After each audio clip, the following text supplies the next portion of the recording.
Thank you very much. We will now reconvene this morning's hearing. We want to take roll to ensure that we have a quorum. Mr. McDermott, can you please just call the roll again? And as you know, members that are attending just indicate that you're present or whatever you may so choose, so we can establish a quorum and proceed with our next witnesses. Mr. McDermott. Councilmember Bass. Good afternoon, I am present. Good afternoon. Councilmember Brooks. Good afternoon, I'm present. Awesome. Councilmember Dom. Good afternoon, present. Councilmember Gaudier. Present. Councilmember Gilmore Richardson. Good afternoon, Council President. Good afternoon, colleagues present. Good afternoon, everyone. Councilmember Green. Councilmember Gim. I am present. Councilmember Good afternoon. Good afternoon, I'm present. Councilmember Heenan.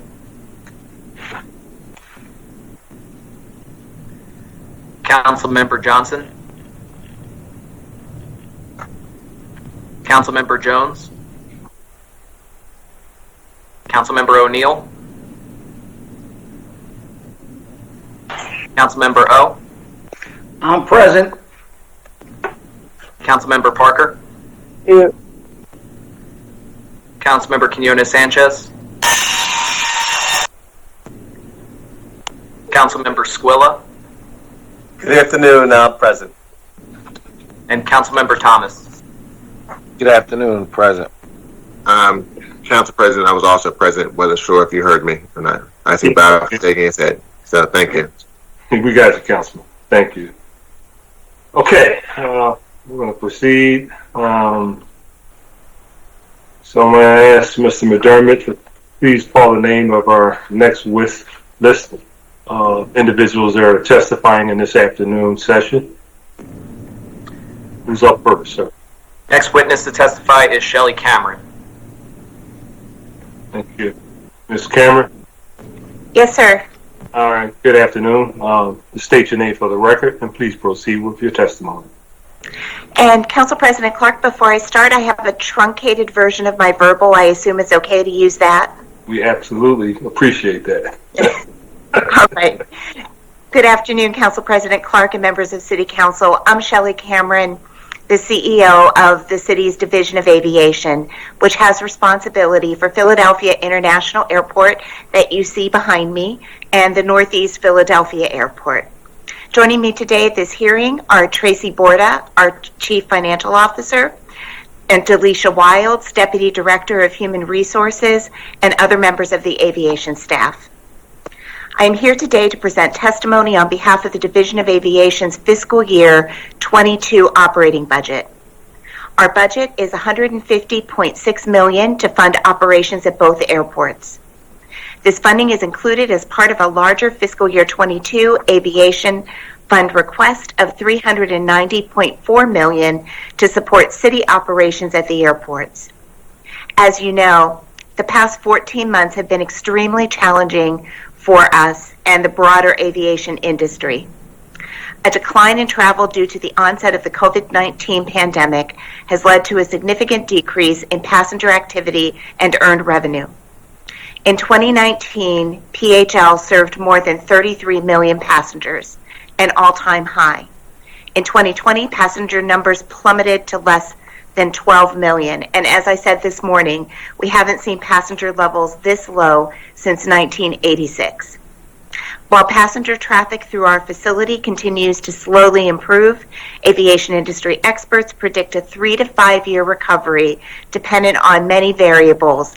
Primary for us are the return of business and international travel. Within our terminal complex, our concessionaires, many of which are local and minority or women-owned businesses, have struggled to stay afloat during the past year. These entities have had to contend with a downturn in travel, the strain on their workforce due to the pandemic, and noticeable changes in traveler spending. We developed a relief program last year to support these important partners, which focused on prioritizing opening our local and minority or women-owned businesses first under a reduced rental structure to ensure their ability to survive. I am happy to be able to report to you that as of today, 100% of our minority and women-owned concession businesses are open. The past year also brought a unique set of challenges to our team with respect to protecting our passengers and workforce during this health crisis. We have implemented many new health and safety measures throughout the facility, and this hard work has paid off. I'm proud to report that PHL achieved the Airport Health Accreditation from Airports Council International, as well as the STAR Facility Accreditation from Global Biorisk Advisory Council. In addition to the pandemic, last year also brought about a renewed focus on the importance of racial equity. In early June, we established a Racial Equity Advisory Council, REAC, with the goal of driving lasting change on these issues for the airport community. The REAC is working on a long-term racial equity strategic plan that addresses areas for growth, and the overarching goal of this work is to further embed diversity, equity, and inclusion principles in our organization's foundation, and to continue to build an inclusive culture with a sense of belonging for all employees. My staff and I are committed to this work and promise we will report as we continue to make progress. In closing, I want to thank you for the support you've all provided our team over the course of the last year, and like I said, it's been a really difficult year. We have a long way to go before I can reliably say that we have recovered. I keep saying we're recovering, not recovered. However, one thing that I have learned over the past year is how quickly things can change. Thank you for offering me time to speak to our challenges and the state of the airport. I'm happy to take any questions you have at this time. Thank you. Thank you very much for your testimony. I know it's been extremely challenging for you. You've seen it in full force on a national level. The difficulties in convincing people to get in an airplane. I must acknowledge I have not even remotely gotten on an airplane, one way, shape, or form. I know it's a challenge, but look forward to doing that very soon. In your testimony, and I heard you reference the participation rates, 100% certified airport concession disadvantaged business enterprises, they're back in full force. Can you talk to me about the type of concessions that are represented in that particular workforce or that particular business endeavor? Is it like the kiosk, or is it the restaurants, or is it a combination? Just how much, what's involved in that designation? Yes, the ACDBE program, or the Airport Concession Disadvantaged Business Enterprise Program, is a federal program that we're required to have as part of our grant assurances for getting some of the federal funding that we have. The ACDBE participation that I was talking about is really embedded in almost all of our 160 restaurants and shops. Some are fully ACDBE owned. Some are ACDBE operators, and some have part ownership participation. So it's really a mixed bag across the board as to how that participation goes across the program. So, okay, and I hear you. Let me be a little more detailed in my question. So, I'll tell you why I asked this question. Early on in the process, there were some concerns raised that, I think it was prior to you getting here. The issue was around the type of businesses. So people made up the numbers with the kiosk and the, people selling pretzels on the side. This was not only at the airport, it was at the stadiums, and people said they wanted meaningful, not that these are meaningful, but businesses of the level in terms of revenue, scope, and ownership that was significant. So it sounds like to me that you said across the board, both in terms of full-fledged restaurants and full-fledged whatever else we sell down there, because you got like pretty much like a little miniature mall down there in some parts of the airport, particularly in the newer side. that the percentages of those particular stores are significant? That's correct. I'm going to ask Kathy Padilla to jump on. She runs those programs for us, and she can give you the specifics regarding participation in the program. But it's greatly improved, I think, over what you were talking about before, where it's very much ownership. All right. And I no way want to minimize anybody selling pretzels, but that's probably the pretzels and the potato chips is probably the first stop when I go in the airport. But it's just we're looking at the larger venues in the airport. Go ahead, please. Kathy, are you on?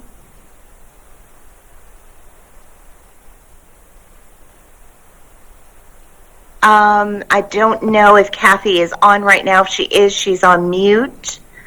I'm looking for her. Jim Tyrell, could you maybe jump in? Sure, Shelley.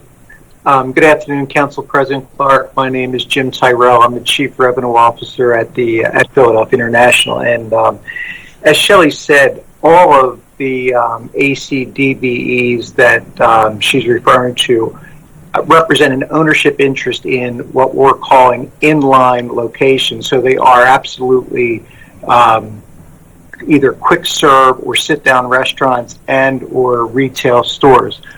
Of the 160 locations that Shelley referenced, we have 86 open today. And again, as Shelley said, we opened 100% of all of our ACDB operators first in an effort to keep them viable and sustainable throughout this pandemic.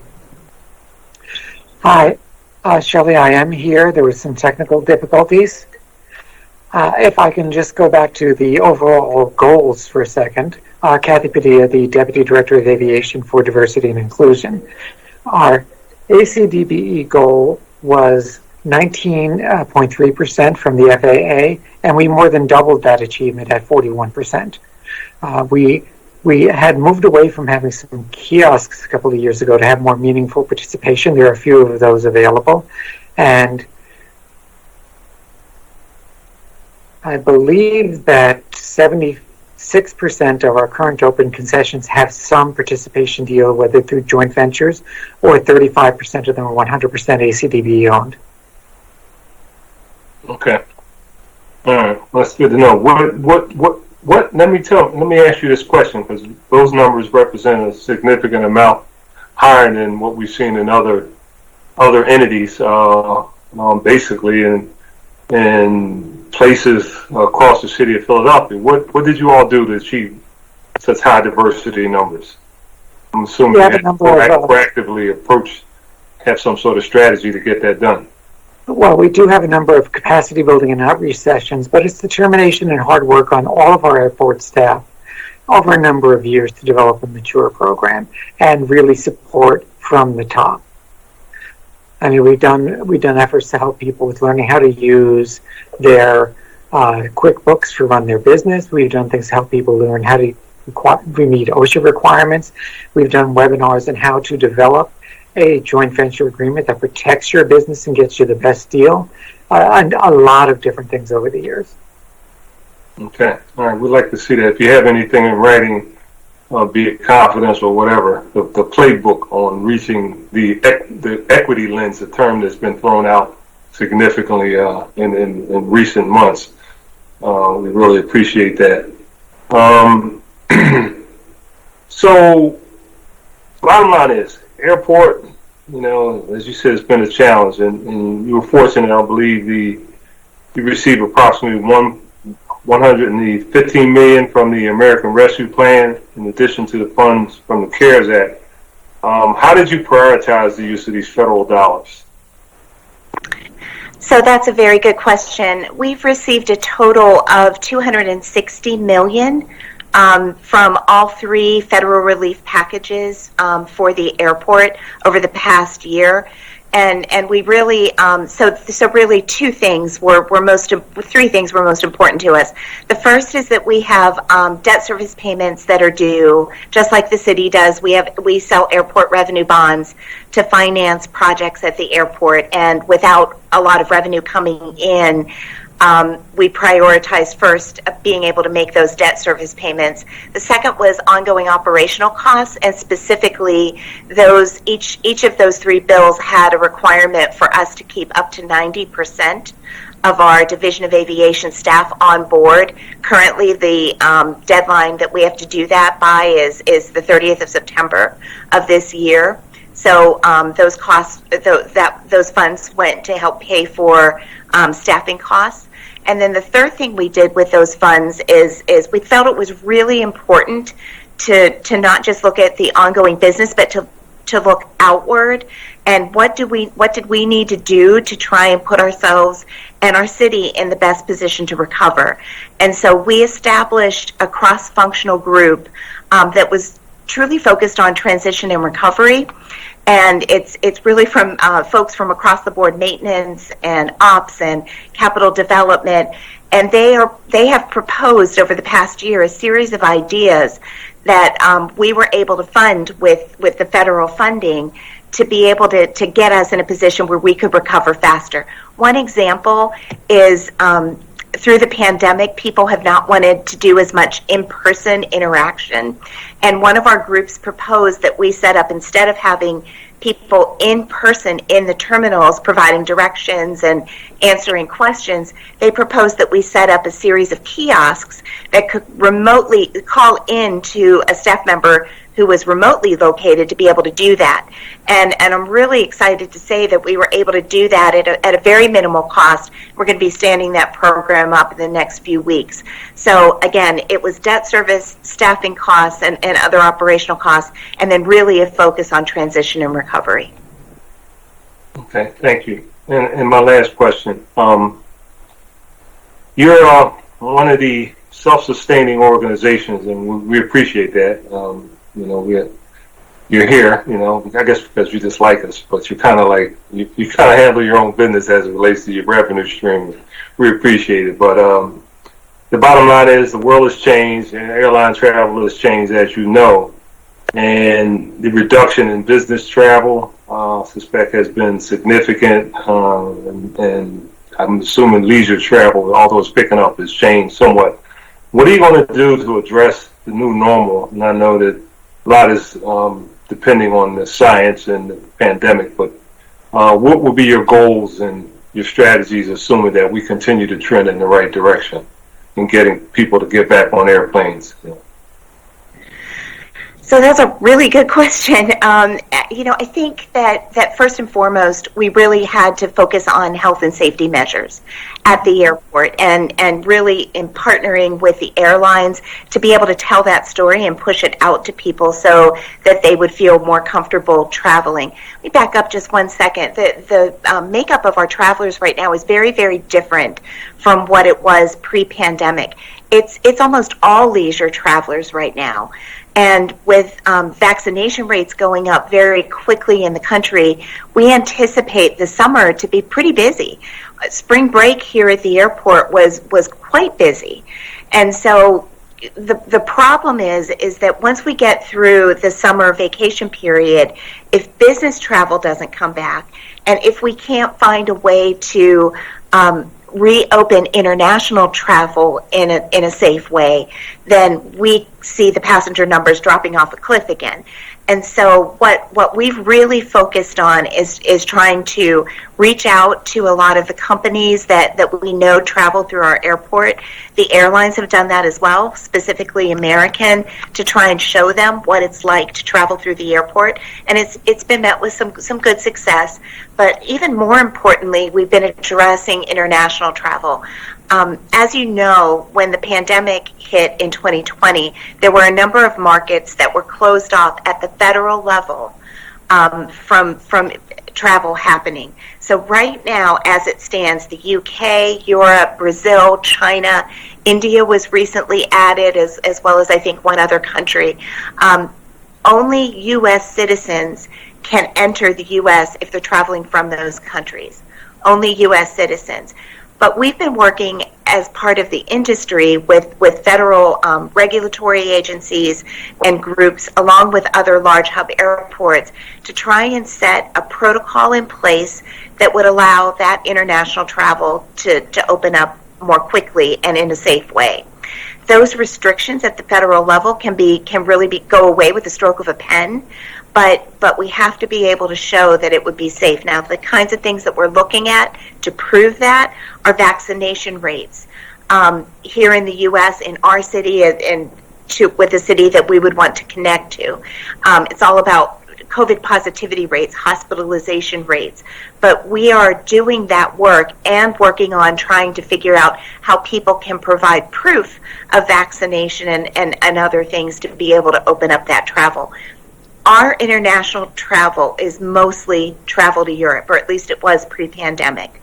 We are, and I say are because American Airlines remains committed to Philadelphia as its transatlantic gateway.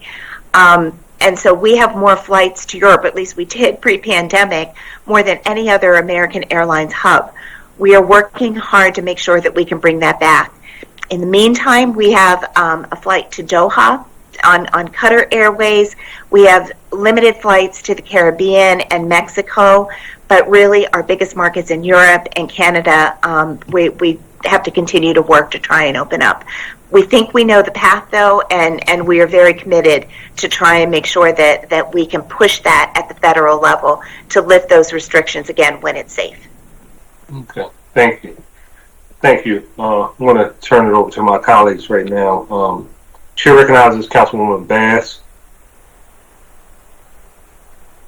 Thank you, Mr. President. I just had a question. Hello, Shelley. How are you? I'm fine, Councilmember Bass. How are you? I'm very well. I'm sorry, Commissioner Director. I'm sorry. I didn't use your formal title. Real quick, Shelley's fine. Real quick, can you give us a breakdown on those minority businesses in terms of, you said 76% was a diverse partner, business partner, or sole ownership, and 35% of the reopened businesses concessions are 100% disadvantaged businesses. Can you tell me what does that look like in terms of actually, what does that look like in terms of actually black and brown businesses? What are those numbers? Kathy? I don't have those at my fingertips, so I'd have to get back to you in writing on that. But I think that our numbers are significant in all of those areas. Okay. How soon can you get the numbers today, or while we're on, or? Certainly by tomorrow. Okay, great. Thank you so much. That was my only question. Thank you, Mr. President. Thank you, Councilwoman. Chair recognizes Councilman Don. Thank you, Council President. Good afternoon. Shelley, good afternoon to your staff. And I just want to say, in my opinion, I think you guys are doing a great job in a very tough environment.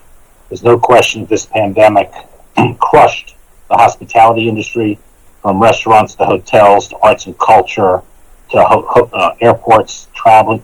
Everywhere where you touch people, they were crushed.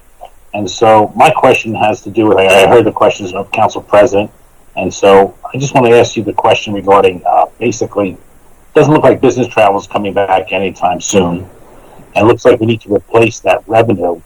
And I was wondering how the cargo from Amazon and other related deliveries is probably increasing, and what are we doing to make sure we benefit from that increase of cargo traffic, and how will that compare to what we anticipate losing maybe through the business travel we're not going to be getting?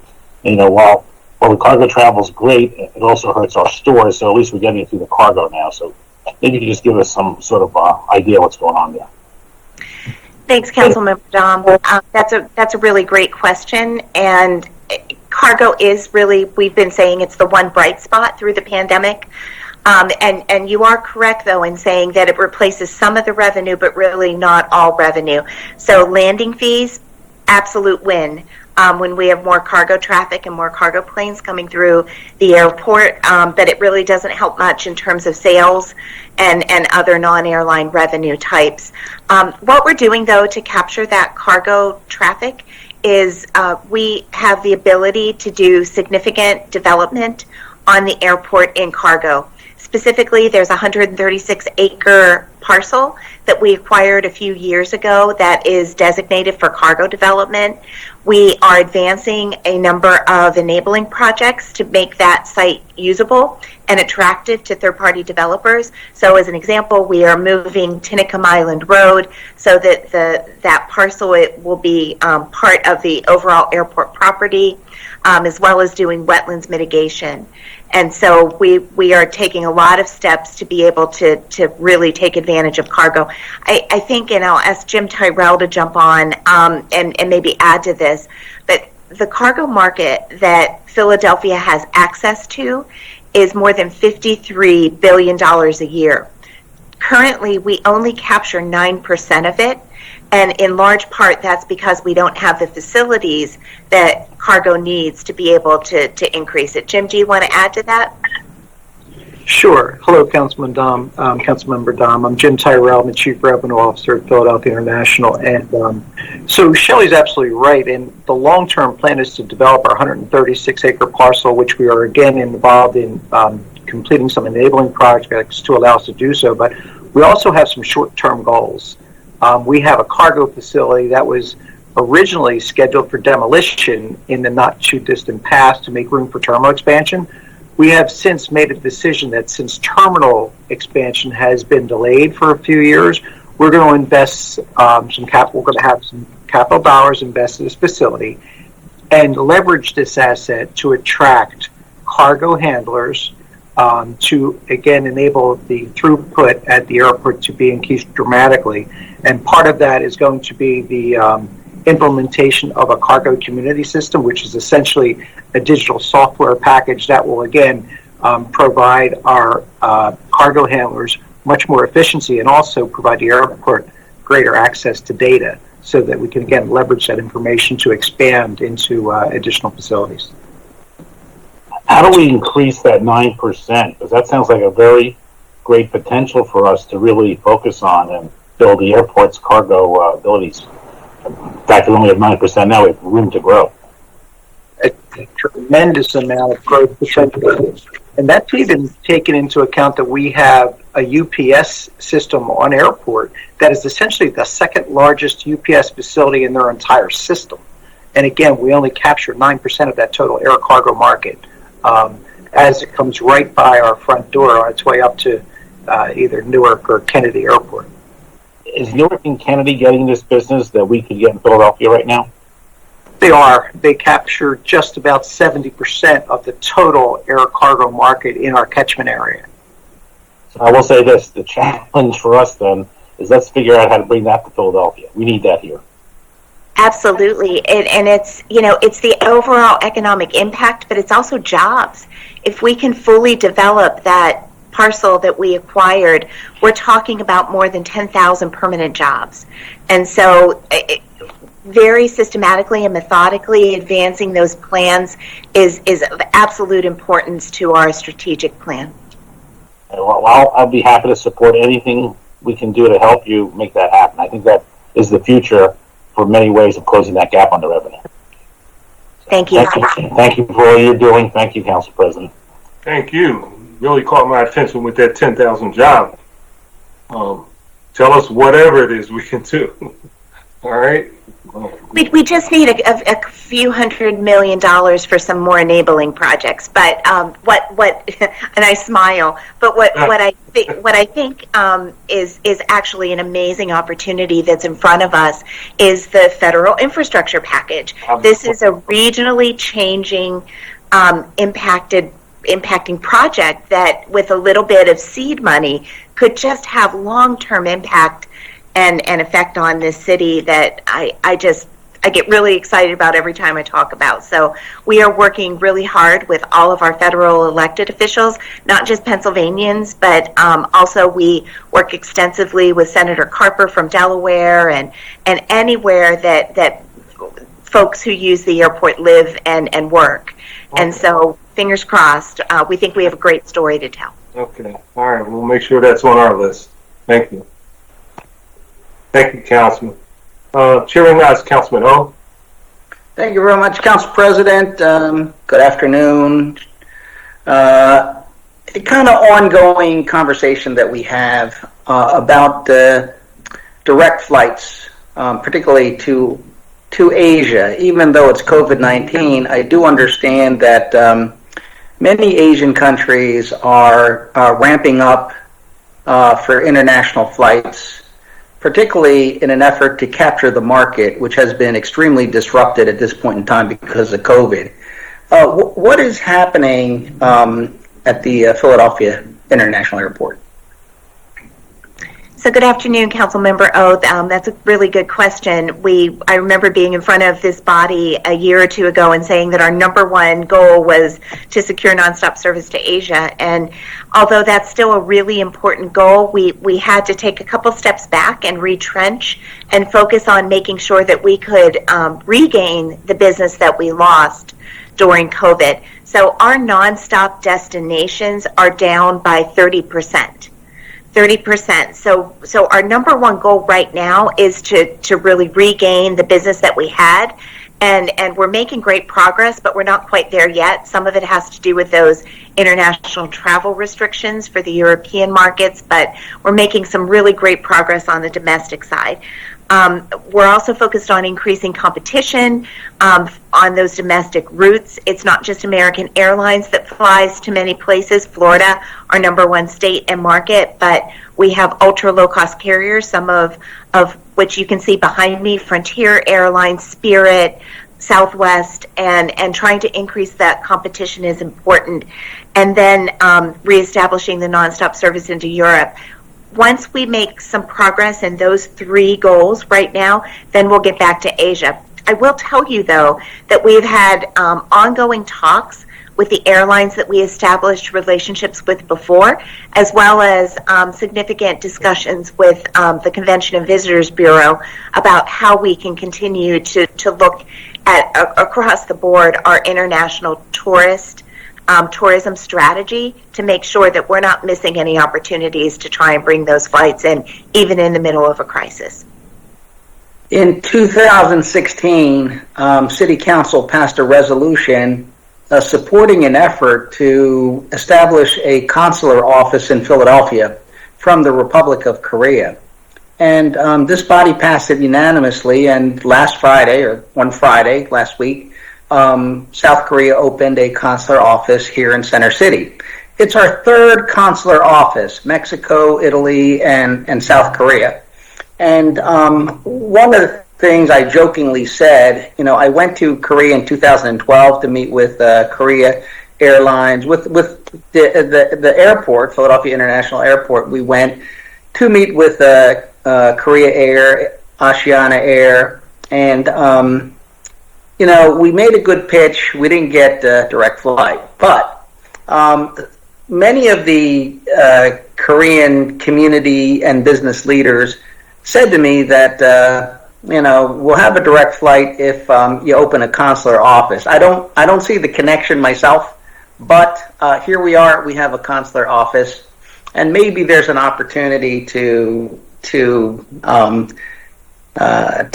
see how that works out. I just wonder about the efforts at Incheon Airport and other airports like that around dealing with COVID-19 from a technology perspective. Certainly, in the Middle East, what they're doing over there, like just very heavy efforts on technology to capture air travel. And are there any opportunities that you can think of that we have to take advantage of in Philadelphia? Absolutely. I'm really glad you asked that question. I was on the morning session and heard you asking about that, and I am very pleased to tell you that we have already greatly advanced bipolar ionization upgrades to our HVAC system. We have at least 2, I think maybe 3 hold rooms that are already fully equipped with those upgrades. The rest are planned within the coming months. We are also addressing not just the public areas, but also our employee areas, because in my mind, it's important to project that aura of health and safety to the public. But if our employees aren't healthy as well, it's really not going to do much for travel. So we are installing that equipment in break rooms as well as offices of our Division of Aviation staff to make sure that we keep them safe as well. So we've been all over that ever since COVID hit. Wow, fantastic. Well, thank you very much. Thank you, Council President. Thank you for the question.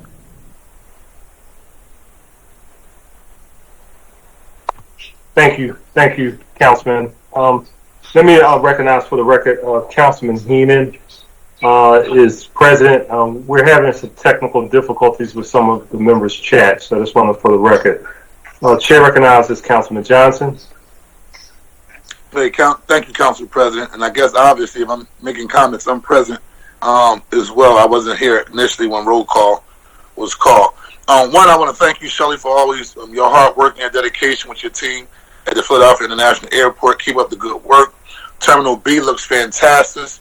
I wish we could replicate that as we go throughout the future. I'm sure we will with that new infrastructure money that's going to come from Joe Biden. I just really acknowledge your hard work and your dedication to the Philadelphia International Airport. Just a couple quick questions. One is, we know that travel and tourism is the bedrock of our economy, right? Here in the city of Philadelphia. And so as we see it begin to recuperate slowly, how does that have an impact on our industry bouncing back? Two, my second question is the introduction of legislation that I introduced regarding helping early retirement for individuals that work within the airport. How is that coming along? Because also now I have other departments and agencies reaching out to me that would like to do something similar. So just give me an idea of that. And then also, I know we had a massive capital program that we were working on in partnership with American Airlines, right? Airport extended out COVID-19 on our expansion plans. Okay, great to see you, Councilmember Johnson. And I hear three questions, so let me try and take them one at a time. The first is around tourism and how that impacts the business at the airport. And so tourism to the Philadelphia area is a very important part of our business. But we also have other things going on at the airport that help to bolster us. So while tourism and tourists coming into Philadelphia has been severely depressed, a number of Philadelphians have been leaving to go elsewhere to go on vacation, and that's been really positive for us. So, the tourism being down hurts a lot, but at least the Philadelphians have to a certain extent felt comfortable enough to travel outward. Additionally, there is some business travel happening. It used to be at about a 45% level of overall traffic, and now it's only about 10%. But every day we're seeing more and more, you can kind of tell who the business travelers are. They have their suit on, they kind of walk with purpose through the airport. We're starting to see more and more, and we are continuing to survey our travelers to make sure that we understand who is coming through and where they want to go. So it's starting to come back, and that's strong. But tourism... Can I ask this? Sure. How come we're rebounding slower in Philadelphia versus other regions? That's a really good question. It's really the whole Northeast. Okay. So, and we in Philadelphia are actually doing better than most of the other airports in the Northeast so far. So it's region by region. California and the far West Coast and the East Coast have really been struggling and have been the worst impacted. If you have mountains or beaches, as we keep saying, they've been doing pretty well. We've been in the East Coast and the West Coast down over 60%. As a result of COVID, other locations have been down by as low as 35%.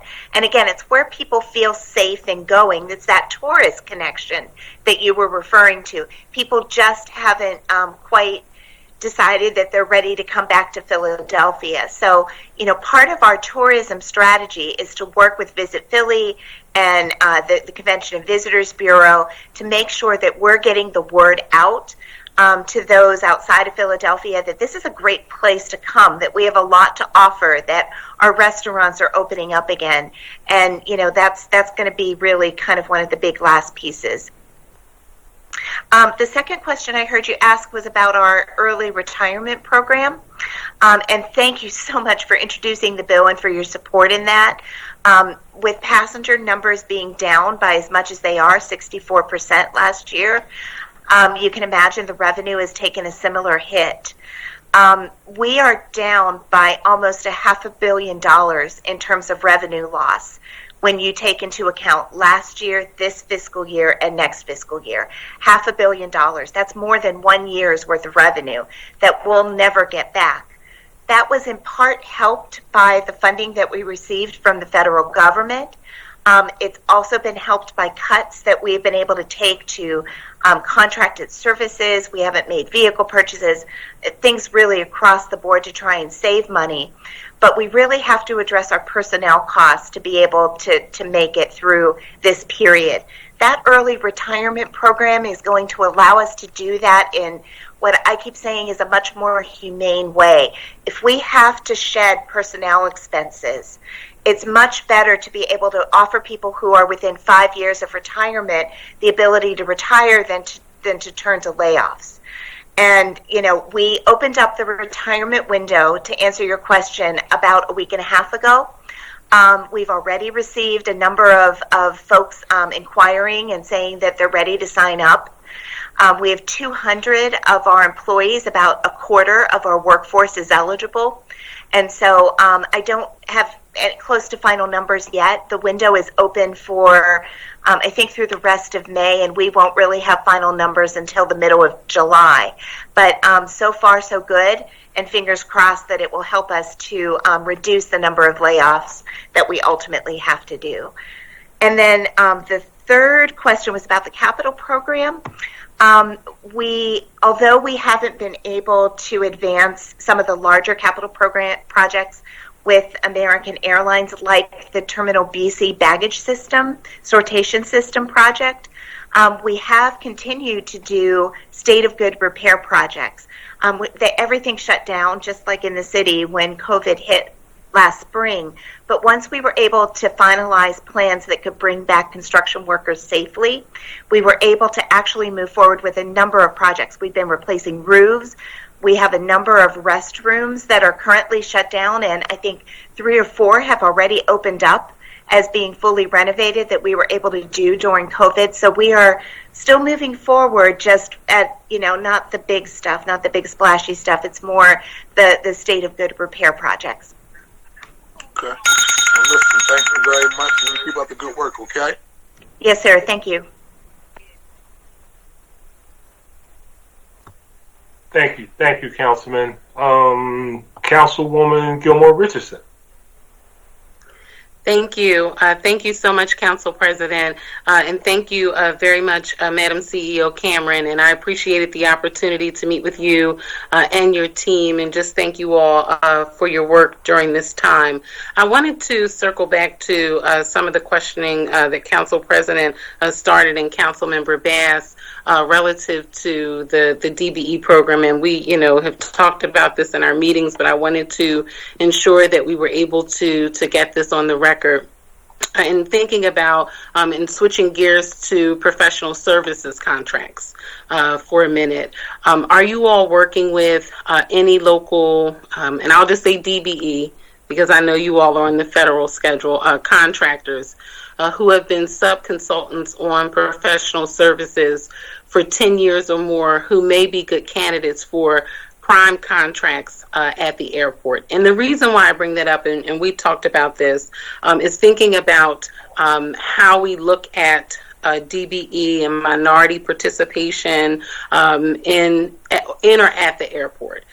Really, when we talk about DBE, there's not a lot of black prime firms at the airport, and I think that's what all of my colleagues have been, you know, really referring to. Black prime businesses at the airport. So how are you all working with any of your local contractors who have already been subs, particularly on the professional services side, for a long time, meaning they have a track record of service, who may be good candidates for prime contracts at the airport? So I'm going to ask Kathy to jump in and address that, Kathy Padilla. But I will note that we've had a number of successes even during the pandemic in the award of contracts.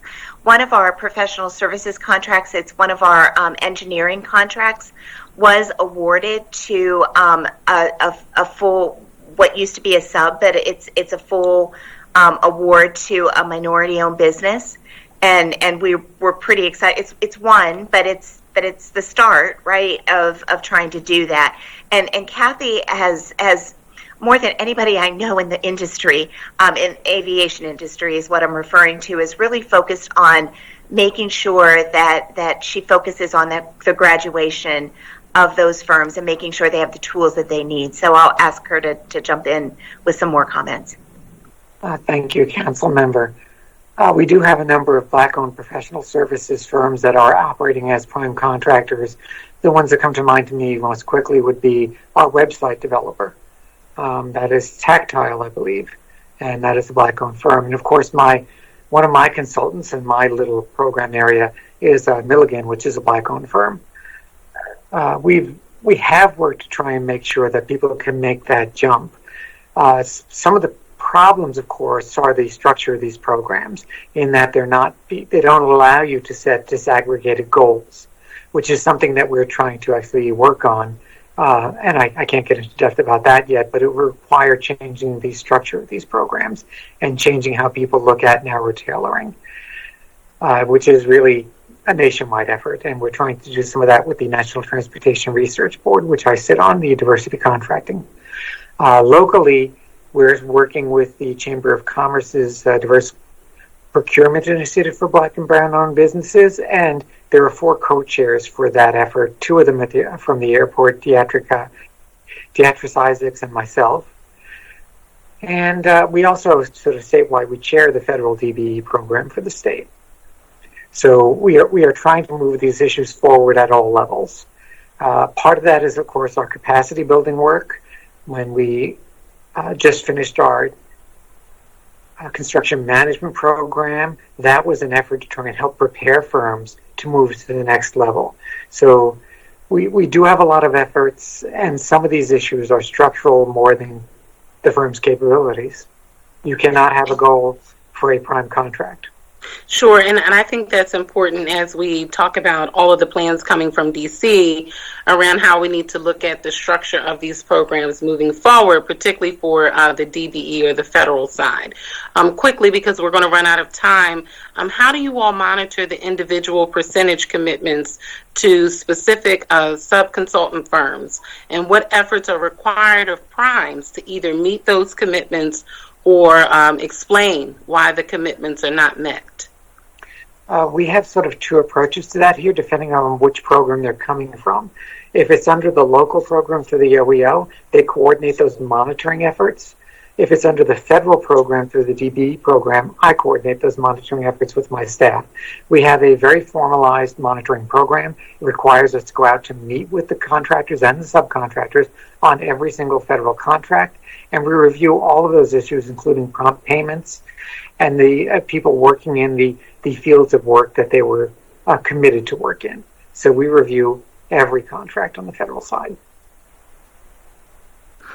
Okay, and then my next question is regarding something we talked about in our meeting around having culturally appropriate representation of businesses in Philadelphia outside of cheesesteaks. And yes, Philadelphia is known for cheesesteaks, and we all love them. But outside of cheesesteaks, there's not a lot of cultural representation relative to the minority community in Philadelphia represented in a lot of the eateries at the airport. So if you could just, for the record, put that on the record, how you all are moving towards ensuring that, outside of, the occasional chain that may be owned by an African American, how you all are looking to be inclusive of the African American cultural food scene at the Philadelphia airport. So we do significant outreach along with Marketplace. That is the company that does the direct leasing of the restaurants and shops. And we go out into the community and meet with restaurants and shop owners and try to make the case for them to come to the airport. We clearly need to do better in this area, and appreciate you bringing it to this meeting so that it can get on the record. It's something that we will continue. I would just stop and ask, though, if you, many times what we find is the most successful strategy for getting local restaurants and shops to decide to come to the airport is a direct introduction. So if you or other council members would like to help with that, we would be more than happy to entertain those meetings to try and bring things up at the airport. Great. So I heard the bell, and I'll come back on the second round. So thank you very, very much. Okay. Councilwoman, you're actually the last council member for this witness. So if you have additional questions, go ahead. Oh, great. Okay, thank you very much, Council President. So we will indeed follow up with those businesses and making those very important introductions. Lastly, I wanted to move towards your consultant selection panels. If you could talk about the makeup of the consultant selection panels and how you all are working to engage local diverse businesses through that process, and how you, from an airport administration perspective, communicate all the intent and the goals to the individuals who are serving on the consultant selection panel, and if that panel reflects the demographics of our city. It's a great question, and something that we've actually talked about a great deal over the past year. Beatrice, Isaac, if you're on, if you could kind of come on and maybe talk a little bit about some of the selection process. If not, I can address it. We do make sure first that we have technical expertise to be able to evaluate the technical pieces of the proposals, but then we also are very focused on making sure, like you said, that the panels reflect really our community, and in terms of gender and race and all of the other areas. And in fact, one of the issues that we talked about at length over the past year is that we wanted to also make sure that we took a look at firms who we've done business with in the past, and if they're proposing on a new contract, we went back and took a look at what were their achievements like vis-a-vis their goals. Did they actually meet or exceed the goals that they had set on a previous contract? What are the staff members that they bring to those projects? What do they look like? What are the demographics of those staff members? I really we don't want to hire an engineering firm that isn't, again, reflective of our community. So those are all things that we've incorporated into our process. And one last step is there's a senior level review with a final sign off by me on all contract awards to make sure that the process is followed, that it's documented, and that it's fair. Great. Thank you, Shelley. I was waiting to hear from Ms. Isaac. Hi. I'm here. Can you see me? Hi, I'm Beatrice Isaac, and I'm the Deputy of Airport Procurement. I think Shelley pretty much covered it. We are at the airport very intentional about our process. We do ensure that our evaluation panels are diverse, not only in by race, but also in age, as far as background and areas of responsibility within the airport. So we do pull from a lot of different areas within the airport to make sure we're getting diverse perspectives as well. As Shelley stated, we definitely make sure that we're reviewing what the team makeups look like, so that it is reflective of what our community looks like within the airport.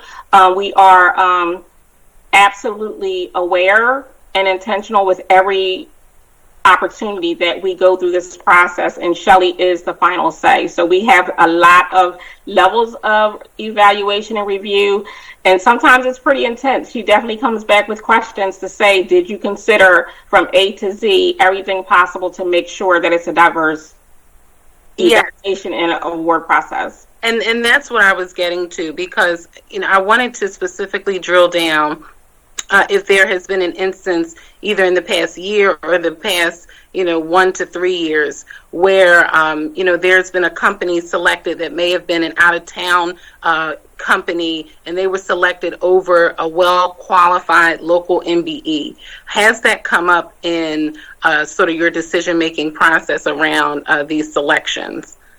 What has happened, and even recently, is that we've looked at the award and the opportunity to determine whether or not there is a chance for us to perhaps award more than one contract to get a minority firm on the contract, so that we're giving opportunity where possible. Again, we definitely consider, if the vendor has the capacity, how we can get them involved as a prime. So we do that all the time, yes. And one further step, Beatrice, if you could talk about the ongoing monthly monitoring meetings that you chair. Absolutely. So we contact our end users, which are our over 25 units within the department, to make sure that they are monitoring and managing their contracts, that they're assigning tasks so that these minority vendors can get the work and get the money that, to provide the services. Some of our units actually have monthly meetings with their own contractors. So again, I think, speaking to what Kathy said earlier, it is a concerted effort by everyone at the airport to make sure that we are helping to grow these minority firms to the point where they are able to become primes on contracts. Okay, and I wanted to just pause here and say thank you, Council President. This will be my very last question, okay? So thank you, Ms. Isaac, for that response. And I will follow up with you all, because I think it's some important themes here that's important to us communicating, getting the word out about the opportunities at the airport and making those important connections. So we'll continue to do that also. My last question is relative to your 5-year plan.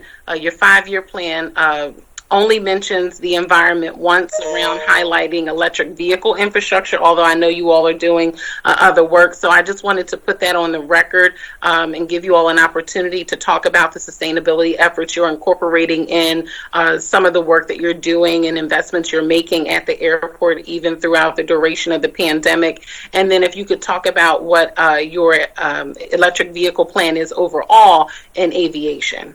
And that's my last question. I'll submit the rest in writing. Thank you, Council President.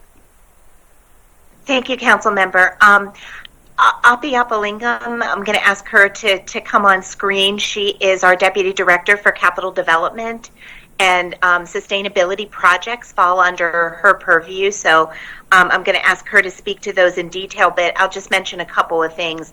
One is that we have recently restarted the process to enroll in the Airport Carbon Accreditation Program.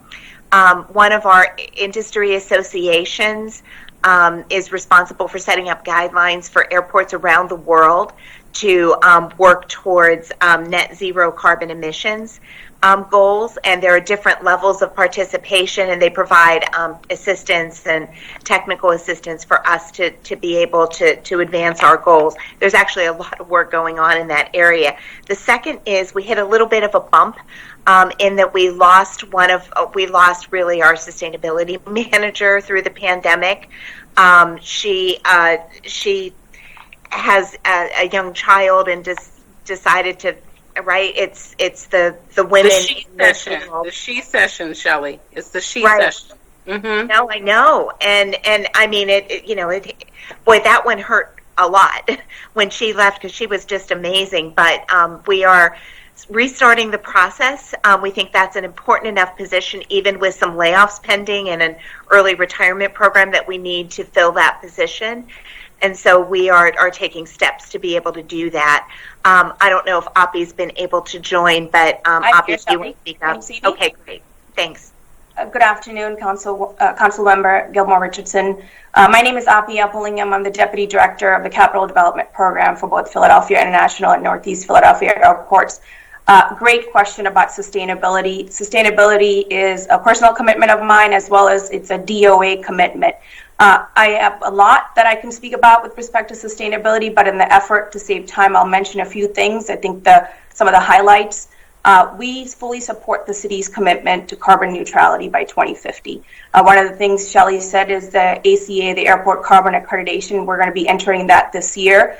It is the only global aviation accreditation program, and it tells the world that Philadelphia International is monitoring and evaluating our framework around carbon neutrality. A couple of other things, we have completed the first phase of our sustainability plan and CARP, which is the Climate Adaptation and Resiliency Plan, working closely with the Office of Sustainability to make sure that we're in alignment with the city's goals. With respect to building energy performance policy, we're also working with the city's energy office to make sure that we comply with the standards in that policy by the deadline, which is, I believe, 2024. So we're on track to meet that as well. And this year, we issued an RFP for a solar farm. I'm really happy and excited about that project up at PNE, and we hope to have a vendor on board by the end of this year and functional next year. And there's other sustainability initiatives that we have put forth, and we can certainly submit that in writing to you. That will be great. Thank you very much, and thank you, Council President. Thank you, Councilwoman. That appears to be all the questions. I did have a question about the parking authority and the garage issue, but that might ignite a significant amount of additional questions, so I'm going to actually save that one. But where are you with this whole parking authority and the garages? I know there was some issues with respect to an extension on the agreement, and where are we at with that? So I'm going to ask Jim Tyrell to speak a little bit more to this, but essentially last August we notified the parking authority that we were exercising our right to take over the assets. So the way the arrangement is the parking authority owns and operates the garages on our land, and there's an ability for us to be able to retake those assets. It's a bad situation for non-airline revenue. I mean, with passengers down 64%, we've had to close the economy parking lot. We've really been struggling in the garages as well, and I'll just ask Jim to kind of jump in and add a little bit more color to that. All right. Good afternoon, Council President Clark. Jim Tyrell, Chief Revenue Officer for the airport. And so pre-pandemic, the airport was noticing trends around airport parking and how different industries were impacting that particular industry. And the pandemic has simply just amplified some of the changes that have taken place within the aviation industry. And as Shelley said, one of the things we did very quickly after the pandemic started was to close the economy parking lot. And I mean, the fact of the matter is, surface parking at airports is a really difficult operation these days, especially when you consider the fact of it being remote and you have to bus people to the terminal complex. So we continue to be in negotiations with the parking authority in an attempt to work out a transition agreement, and naturally, if we're successful in doing that, we would bring that to council for their approval. Okay. Can you just keep us abreast of what's going on there?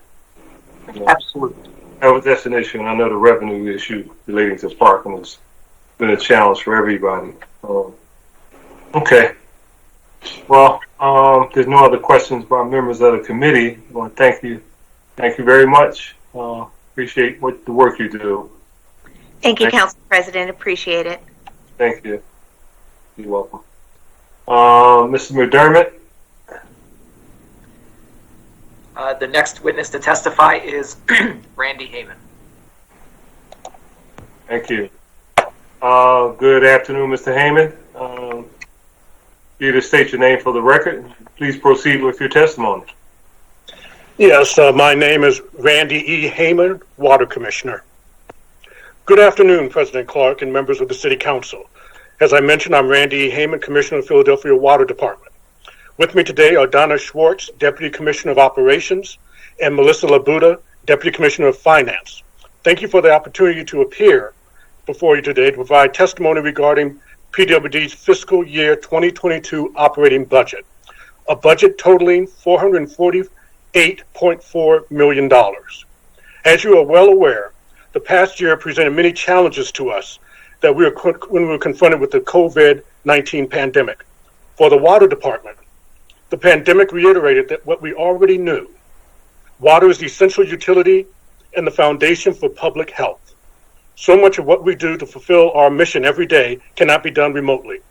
While the pandemic raged, our dedicated staff continued to report to work at the treatment plants and other facilities, and our field crews remained on the job to respond to emergencies. I am so very proud of the dedication that they showed to the organization and to our community. We also provided quickly to move to remote work, where we could include moving most of our customer contact center to working from home. Currently, 30% of our staff remain virtual in working from home.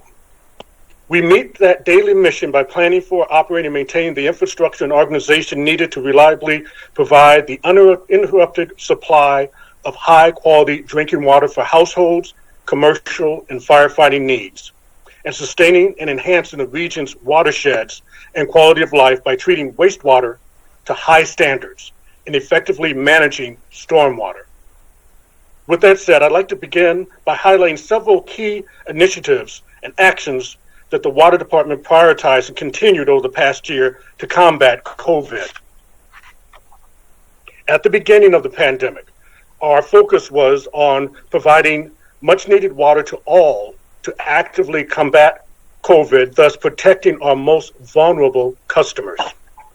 The listing of what we did is as follows. The department restored water to an estimated 15,000 customers who had water services terminated for long-term failure to pay. We halted all shutoffs as public health measures, preventing approximately 70,000 customers from losing water during uncertain economic times. For residential customers, the current moratorium on water shutoffs will remain in place until April 1st, 2022. This is significant because across the country, there are many utilities that are going to lift the moratorium this summer. Working with the Water Revenue Bureau, we suspended all penalties and late fees for unpaid water bills. While penalties and unpaid bills resumed on May 1st, they will not be assessed for lower-income customers currently enrolled in the Tier Assistance Program, TAP, and the Senior Citizen Discount. Assistance programs, as I mentioned, TAP and the Senior Citizen Discount, are so very important. At this time, we have to date nearly 40,000 customers who benefit from these income-based water billing assistance programs. In September 2020, the Water Department and the Department of Revenue successfully implemented the TAP Principal Forgiveness feature, forgiving penalty debt for TAP customers who make 24 full payments of their monthly TAP charges. In addition, the TAP and Senior Program Discount Program, PWD and the Water Revenue Bureau offer additional customer assistance programs, including charitable organization discounts, homeowner emergency loan program, conservation assistance program, cross-connection abatement program, basement protection program, and provides funding annually to Utility Emergency Service Fund. At this point, it's critical that we make sure that we do proper outreach to the community to educate them about these assistance programs. And so our staff continues to work diligently with our customers who have fallen behind on payments and make them aware of the different programs. The department initiated the We Care campaign in the summer of 2020, highlighting the customer assistance program and increased flexibility for payment agreements. Our partners at the Water Revenue Bureau conducted a phone campaign in December 2020 to active TAP customers to offer payment agreements on delinquent TAP balances. Additionally, they initiated a mailing campaign to existing TAP customers in February 2021 to encourage submitting any updated income and household information that would indicate a change in their financial circumstances. We are also using social media, and we'll be working with the City Council to develop communications that can be sent out to the customers so that they're aware of these assistance programs and take advantage of them. In addition to customer assistance efforts, the department is serving our customers in the city through the commitment to continuous improvement in customer service. Our ongoing work in implementing the Advanced Meter Infrastructure, AMI system, will deliver enhanced customer service capabilities, giving customers early warning of water leaks to help mitigate unnecessary high bills and support increased operational efficiencies. Another key focus for us is to ensure awareness of the deep commitment to water quality. At the beginning of this year, the Environmental Policy Initiative Innovation Center honored Philadelphia Water as a winner of the Water Data Prize. Now, this is important. It's important because, especially now in 2021, we have an obligation to educate our customers and allow them to understand water quality issues and what we're doing to address them. The prize highlights how mandatory water quality reports, officially called customer confidence reports, can be reimagined to help consumers better understand water quality and safety. The department was one of 5 winners and the only utility that was honored. Again, this goes a long way to demonstrate our continuing dedication to education and transparency with our customers. Demonstrating their incredible dedication to our core services, our water operations crew repaired nearly 700 new water main breaks so far this fiscal year. They were especially put to the test on February 16th. You may remember that is when a 40-inch transmission main broke near 29th and Hunting Park Avenue, causing extensive localized flooding. Within about 5 hours, our crew had isolated the leak to stop the flow of water. Now, it's important to look at Huntington for what it is. It's a good example of the situation we're facing as a utility. And this is a situation that's being faced across the country, in that it's out of sight, it's out of mind, the infrastructure is. And a lot of it is at its end of life stage. In fact, the American Water Works Association says that by 2050, a significant amount of our infrastructure will reach its end of life. And that's what happened at Huntington Park Avenue. The main that broke there was approximately 100 years old. We have an aging infrastructure. Also, too, as part of consistently and reliably providing drinking water, our 3 drinking water plants continue their compliance with the Partnership for Safe Water. Our wastewater treatment plants also have been recognized by the National Association of Clean Water Agencies for perfect regulatory compliance through 2019, with our Southeast and Southwest water pollution control plants, each earning platinum awards, and our Northeast plant earning the gold award. This goes to show that we are leaders in our industry and shows a dedication to consistently providing excellent service. Our staff dedication, again, is reflected in this public acknowledgement. Also, it's important that we plan with limited funds that we have, and all of our funds come from the rates that we charge. It is important that we plan to make the significant repairs that need to be done. A good example of our planning is the Water Master Plan, which will have 400 individual projects. It is estimated to cost $2.5 billion over 25 years. But with this money, we'll have such projects as at the Baxter Water Treatment, we'll implement ultraviolet treatment of the water. And at Queen Lane, we'll have reconstruction of the entire plant and implement ultraviolet. So this is very imperative that we do this to make ourselves a viable utility going forward. The department marks a milestone this summer with its Green City Clean Water 10-year anniversary. Philadelphia's Combined Sewer Overflow Long-Term Control Plan to meet Clean Water Act obligations. To date, I'm glad to report that over 1,800 green acres have been achieved through the combination of public and private investments. A $2.7 billion reduction in combined sewer overflow. That is a 21% improvement from where we were in 2011. Finally, I am pleased to share with you that for fiscal year 20, Philadelphia Water exceeded its 30% participation goal in achieving a 35.5% minority, women, disabled persons owned participation rate on our contracts. This translates to $87.9 million in business being awarded to minorities, women, and disabled owned enterprises during this period. It is our hope that our continued effort and support of programs such as the Power Corps PHL and the high school apprenticeship program, along with other college recruitment efforts, especially those of historically black colleges and universities, will contribute to a diverse pipeline of future PWD contractors and employees. The bottom line is at Philadelphia Water, we are committed to making sure that we develop a diversity in that presence that reflects the spectrum of our community, be it with our outside contracts and within the four walls of our organization.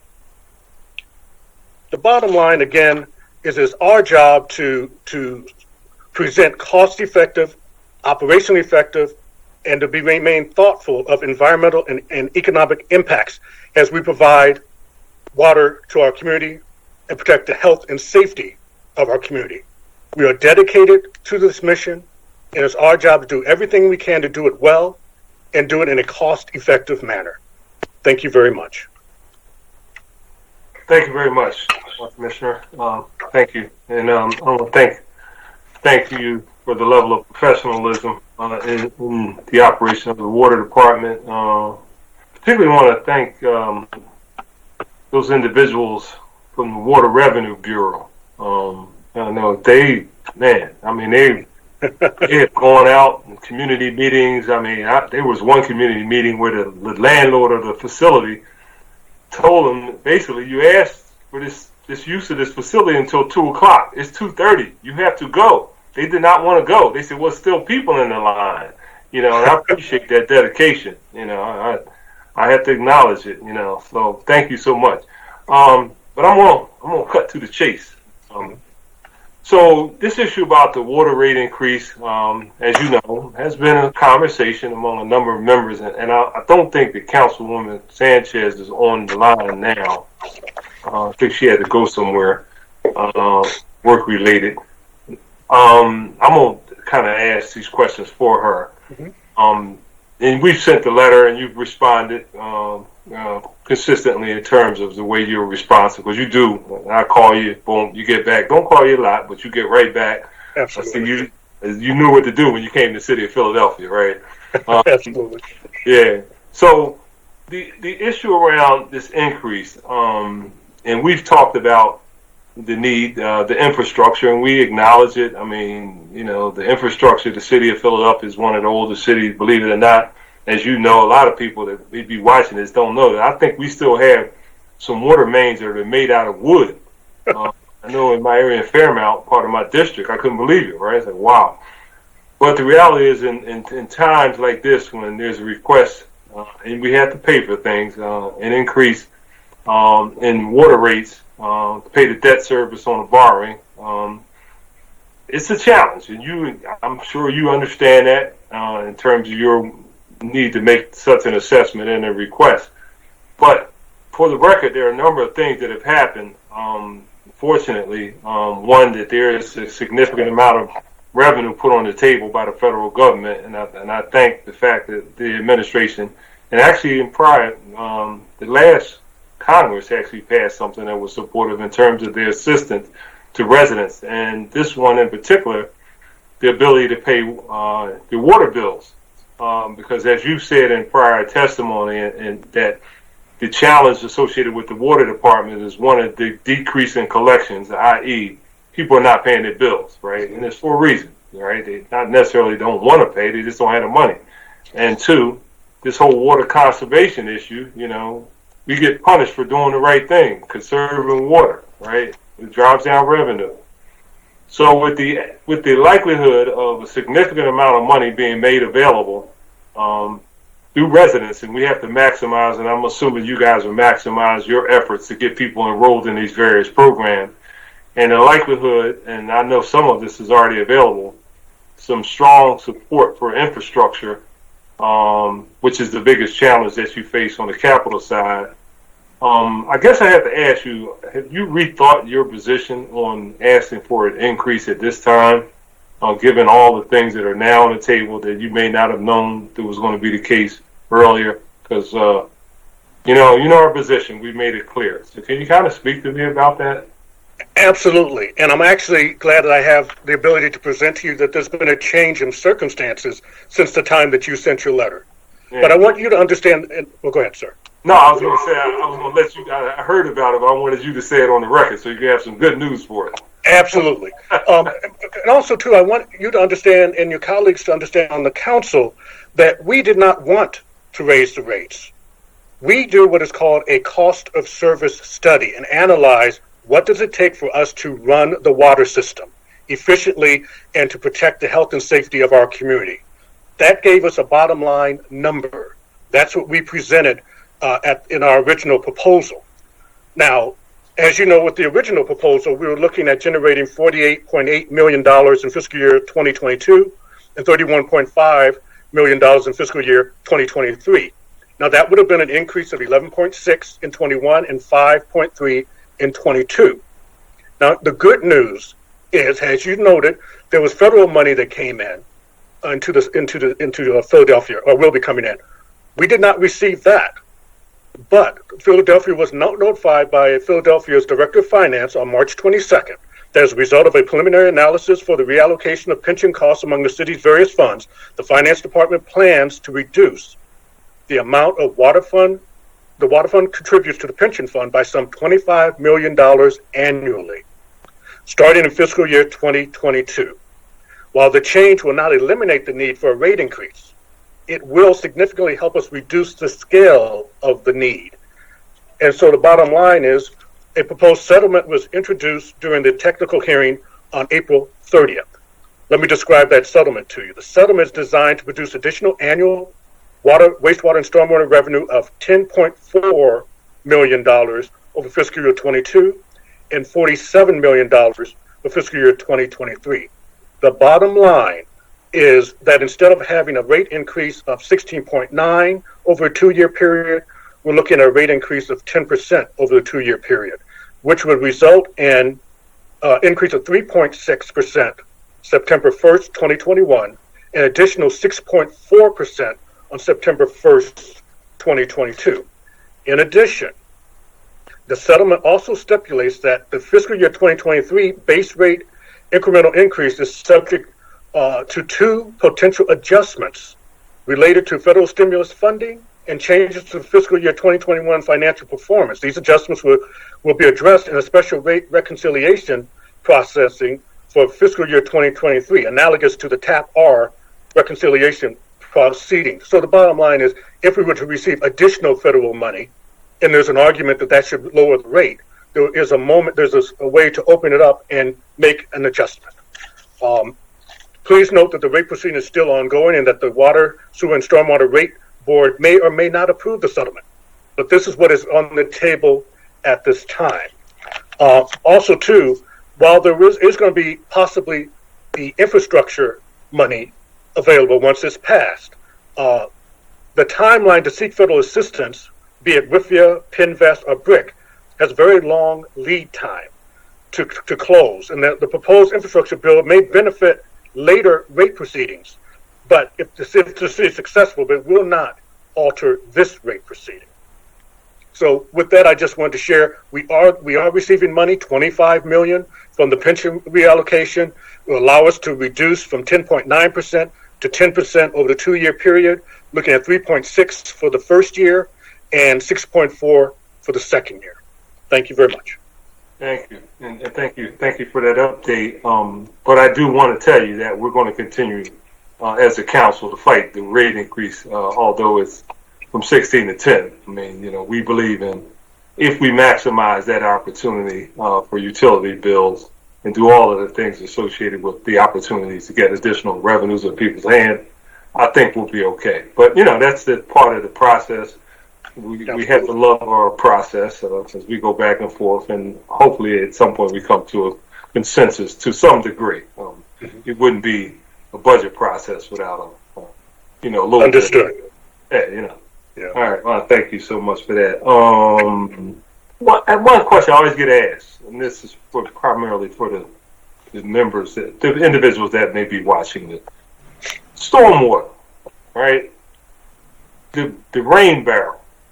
So I know a lot of people, they get this rain barrel. They, get a rain barrel. And the belief is that if I divert the water from going into the stormwater and going into the ground or whatever, by allowing the water to go into this barrel, that somehow it's going to help my water bill.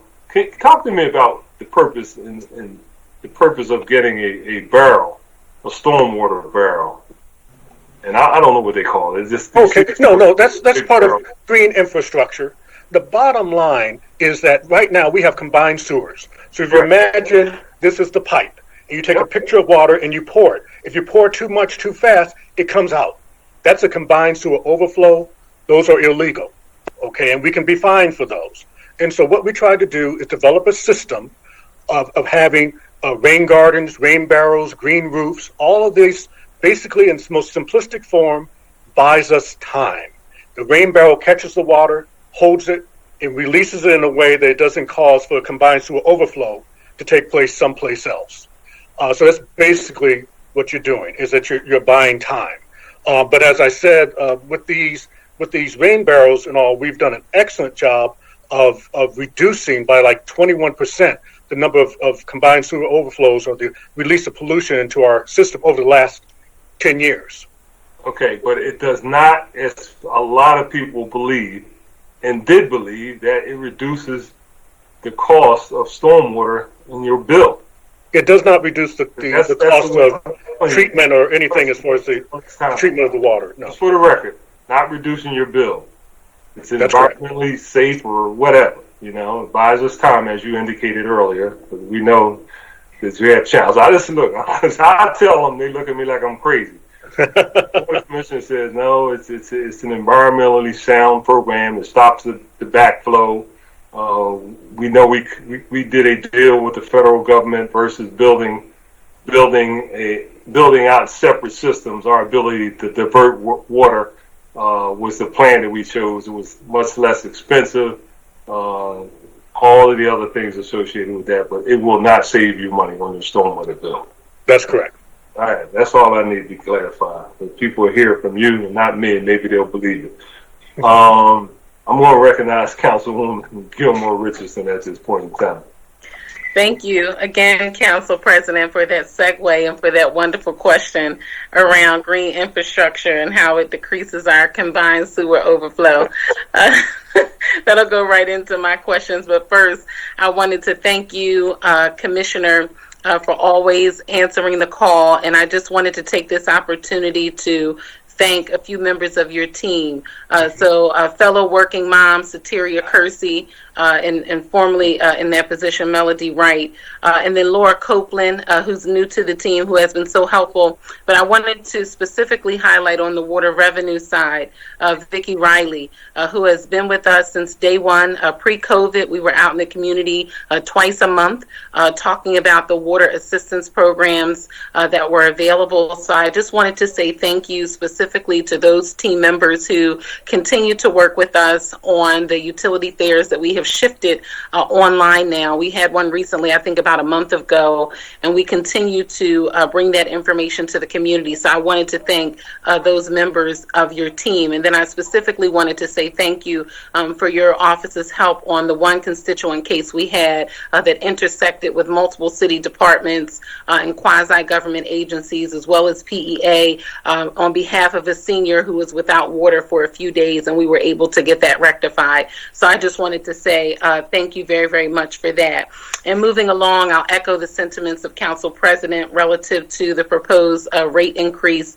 Very happy to hear about the reduction in the contributions to the pension fund, but know that and recognize in this moment that things have been very difficult for our constituents, and we are not in favor of a proposed rate increase. I have heard from constituents all across the city of Philadelphia representing multiple neighborhoods and communities who are stating they cannot cannot sustain that level of increase at this time. So I just wanted to go on the record to state that I am not in favor of the proposed rate increase at all at this time. So I wanted to quickly go to workforce development, and I know we've talked about this a whole bunch, and you just specifically talked about the Green City Clean Waters Plan and talking about some of the stormwater management that happens, but just all of the work that water is responsible for across the city. Can you speak to the importance of workforce development in your department, how you all are changing how you look at workforce development to ensure that you are incorporating strategies to have Philadelphians serve in not only entry-level roles at the water department, but moving up and through the department? Yes, absolutely. I will say personally, workforce development, and as I said, the hiring of contractors and the hiring of individuals within our organization is extremely personally important to me. Now, I know that when we look at our workforce within the organization, we have 50% African American, 39% Caucasian, 6% Asian, 3% Hispanic, and 21% female. Now, but what I want to also see us be able to do is develop a ladder that allows people to come in and move up the organization. What I'm finding is that the number of individuals of color who are at the higher levels of the organization is smaller. And I want to see us look at that and see how can we make that adjustment. But as far as workforce, we use several different tools, and what it's going to take is rolling up our sleeves and getting out there and meeting with the different schools and making sure the programs that we have are operating and people know of them. One program that we have is the Power Corps, PHL. Now, Power Corps is a collaboration with AmeriCorps and the city of Philadelphia that allows PWD to work with young Philadelphians who have had experience with the criminal justice system. And they learn how to get jobs in green infrastructure, which is the new job area. So it's very important for them. And I'll tell you this, I had two young men, African American, who were doing just a wonderful job in that program. They came up to my office and I had lunch with them. We talked. And at the end of the conversation, one of them said to me, almost with a tear in his eye, Randy, the fact that I am working in this program and got a second chance, I'm able to buy a car and take care of my family. I'm able to pay a mortgage and have a home for my children. It's very important that we have this program. We also have apprenticeships, and then we have to be unique. We have to be creative in what we do. We have an intern to hire program. Now, it's not just a regular internship program. See, we have to look at what the problems are as far as what are the hurdles. And in civil service, what happens is by the time someone, especially an African American or minority candidate, comes in as an intern and waits to take the civil service exams, they are usually cherry-picked from us by some other entity or organization that hires them away. And what the intern to hire program allows us to do, it allows them to qualify for civil service examinations prior to their graduation. And therefore makes it a strong chance that they'll want to stay with us once they come to us. Because I tell you, if you're an engineer and you're looking to do work and you think about it with that water master plan, and we're looking at 400 projects, $2.5 billion, the type of work we're doing, you can't find anyplace else. The level that we're doing it, the amount of projects and all. So we're very committed, and also college recruitment. I go down to Howard University. I'm going to the local universities here to let these students know that we're there and we're interested in them. Sure, and I wanted to thank you for highlighting all of the ways that you all engage in workforce development. And as you stated, with the opportunity that's available around the $2.5 billion in anticipated spend, I think it's an opportunity for us to do even more to ensure that Philadelphians are getting into these opportunities, knowing that, and I'm sure you saw this article, Commissioner, that post-COVID, or as we move through COVID and move more into vaccinating Philadelphians and Pennsylvanians, that Pennsylvania has the highest level of unemployment amongst Black people versus any other state in our country. So I think it really highlights and underscores our responsibility to create opportunities and, as you said, pathways to opportunities, particularly here in city government. So I'll be looking very closely to see how we expand those efforts in anticipation of the $2.5 billion spend, but also what's coming down the pipeline from DC around our infrastructure plan, because we will have so much opportunity here, and if we don't build or create a system to provide the pathways, and we'll miss out on a huge opportunity to have more Philadelphians employed in this important work. So I wanted to just highlight that, because I do think we can do more around not just the apprenticeship programs, but the intern to hire programs. I know the streets department does a wonderful job with this particular program. I hear the bell, so I will come back for the second round of my questions so that I can follow up. Thank you very much, Commissioner, and thank you, Council President. Thank you, Councilwoman. We'll recognize Councilwoman Bass, and then you'll come right back, Councilwoman, because I think those were the last two. I recognize Councilwoman Bass. Thank you, Council President. And I just have a couple of relatively quick questions because I think that they've been covered. But I wanted to just, Commissioner, number one, how you doing today? How are you? I'm good. Thank you very much. Right, jump right in. Climate change. When I read your testimony, it felt a little light. And I know we've talked, about, some efforts to mitigate and to address, what we're all concerned about regarding the environment. But I haven't,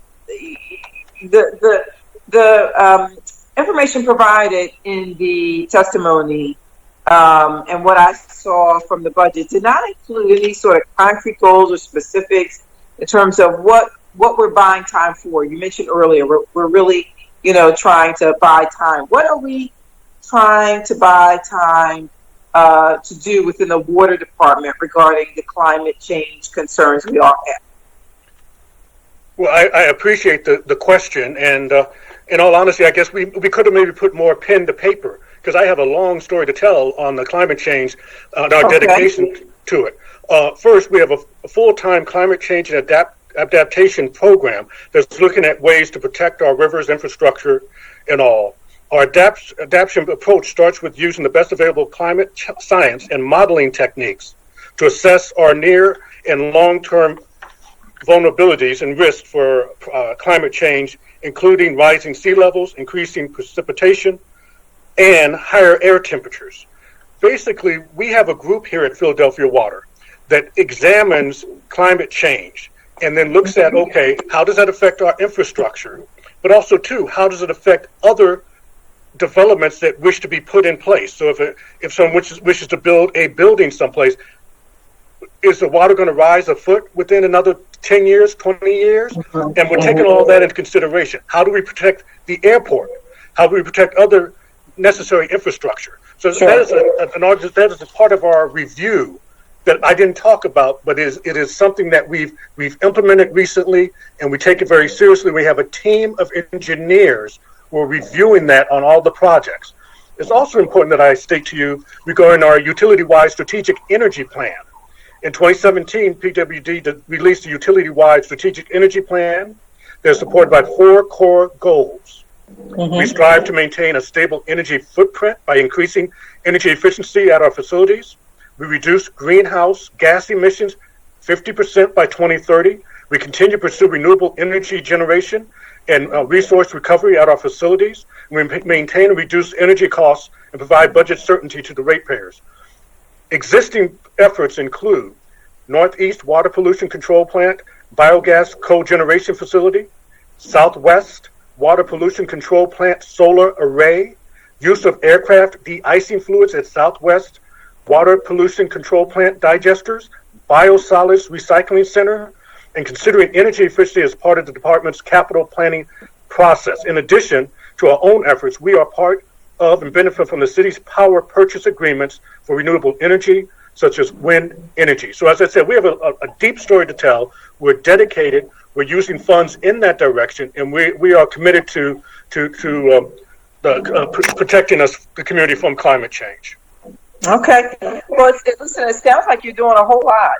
I really hope that you can put pen to paper, as you said, and really give us some more details and some more specific, goals. So if we, are able to increase the usage of water of I don't know, 1,000 rain barrels, then that will X will equal Y.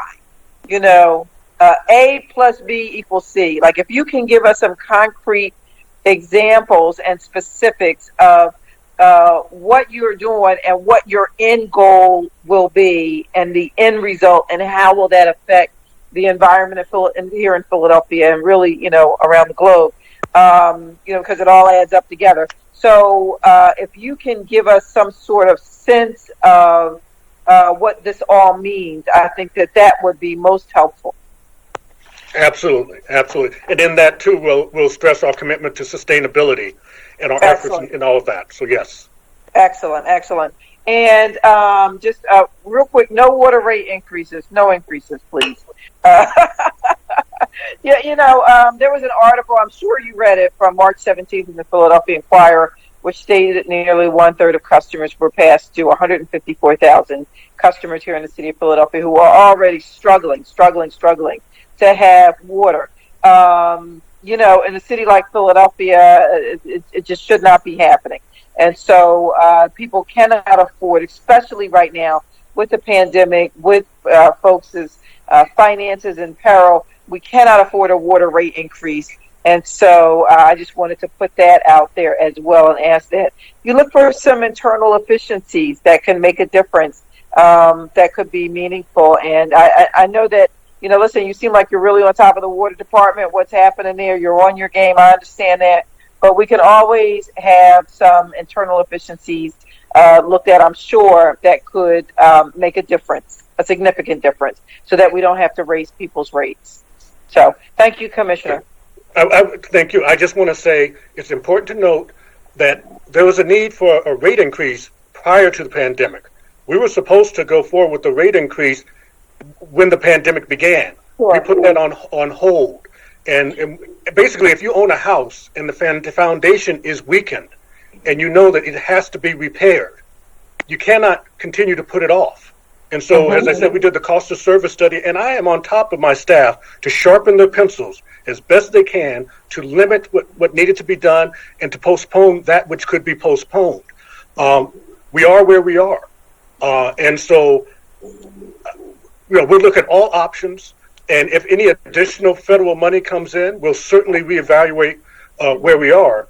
But the bottom line is what we've presented is a necessity at this point. It's one that existed prior to COVID. Listen, I understand what you're saying. But it's sort of like, if you're, let's say you're having trouble paying your bills, right? And then you put, you put fines and penalties and fees on top of it. If I didn't have the original amount, I really don't have the extra amount.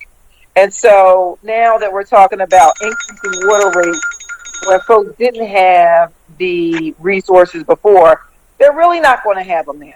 So we're talking about 154,000 people that we're really going to basically be putting into collection or something else that's going to be detrimental to their financial status. Most of them, when I saw the map in the paper, as I recall it, lived in neighborhoods that with concentrated poverty. And, we're doing them a huge disservice by not trying to figure out how to address this in a city where 154,000, a third of the population that are ratepayers, can't pay. So I understand what you're saying. I know that we put it off, but we got to put it off some more. We just can't do this right now. So thank you, Commissioner. Thank you, Mr. President. Thank you, Councilwoman. Councilwoman Gilmore Richardson, you had some follow-ups. Absolutely. Thank you, Council President, and thank you to my colleague, Councilmember Bass, and our Vice Chair of City Council's Committee on the Environment. I'm going to follow up there and talk about some of the work you all are doing, Commissioner, around your climate resilient planning and design guidance at the Water Department. And you mentioned all of that in your testimony, but can you share more on what that actually looks like, and will following all of the guidance documents be required for Water Department project approvals moving forward? Yes. The bottom line is there is a procedure. We have a department or engineers in the engineering department who are assigned to working on climate change and adaptation program. And so there are protocols that are covered. There are certain requirements as far as applying for construction and different projects that have to be followed. And so those are in place.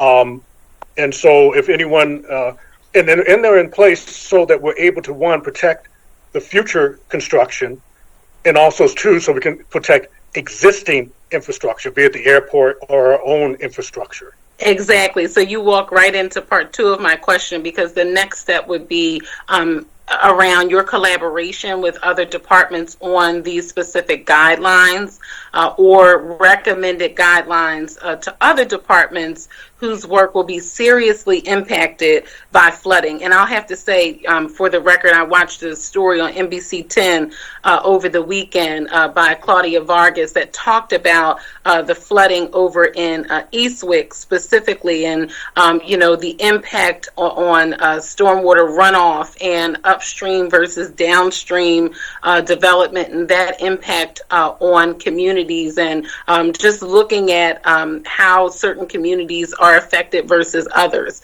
So how are you all working with other city departments on these guidelines, because it'll impact their work as well, knowing that over time and by 2050 it's anticipated that Philadelphia will continue to see an increase in flooding across communities?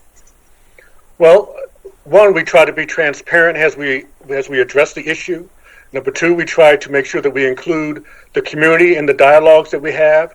And also, number three, we try to collaborate with the other departments that are being affected or will have some input to what we're doing. But with that said, I would like for Mike Carroll to add any additional thoughts that he may have on this issue. Good afternoon again. It's Mike Carroll, Deputy Managing Director for Office of Transportation, Infrastructure, and Sustainability. And I'm happy to have the sustainability part of that title, because the Office of Sustainability is doing a lot of the work that you're speaking about, Council Member. Exactly that role of trying to bring together the different departments. And I certainly want to applaud Commissioner Heyman and his staff, because they're actually providing that material, that science that we need to work with, and him and his engineers and analysts are kind of providing that background and foundation where we need to work across departments, including license inspection, aviation, Office of Emergency Management. And I'm thrilled that Salim Chapman, who's the city's Chief Resiliency Officer, is beginning the process of coordinating all this work across departments, bringing the commissioners together to make sure that we're all on the same page, we're not duplicating the work, and that all the initiatives that we're undertaking are all working together so that we can achieve these goals. And the main thing we're doing right now is taking a look at what other cities that may be a little bit ahead of us are doing, and actually many of whom have already experienced some of the kind of climate impacts that we're trying to avoid. And those models are the ones we're trying to reinforce, working with the Water Department and others to stay ahead of this. Thank you, Mike. I just wanted to ask you for the record about those other comparable cities that are doing better than Philadelphia. What are they doing that we are not doing here? And how can we ensure that we are moving along, the goal path to reach where we need to be, knowing that we'll be impacted by flooding anticipated by 2050 in a significant way? Yes, so several of these cities have gone through something along the lines of a master planning process, where in the documents and materials that they've developed, they've established some best practices that correspond to different sorts of settings. So if you're in a flood zone, or you look at the different mappings of these flood risk areas, there's certain practices that they encourage be adopted to minimize the risk. The good news is, because a lot of these cities have already done that work, we're able to basically take that work and apply it to areas of the city of Philadelphia, which have similar conditions. So we don't necessarily need to recreate all the work that a city like, New York City and Lower Manhattan or Miami or other coastal cities have already looked at. We can take a lot of the best practices that they developed and figure out how to make them work for us here. Okay, thank you, Mike Carroll, and thank you, Council President. I'll come back on the next round for questions, and if there's no time, I'll submit the questions for the record, but I'll come back on the next round. Thank you very much.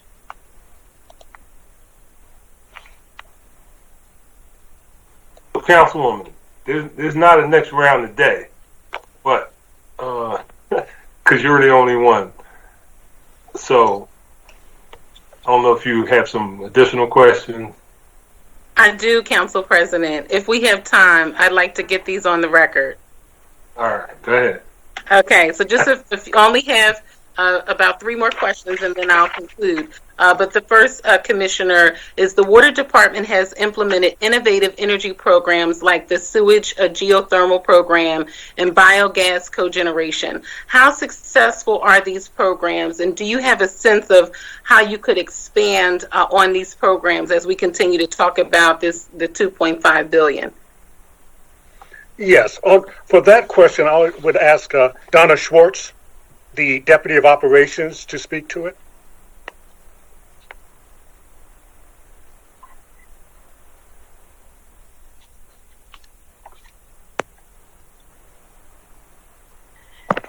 Sorry about that. It was tough to unmute. What is exactly did you want to know about? You're talking about cogen, correct?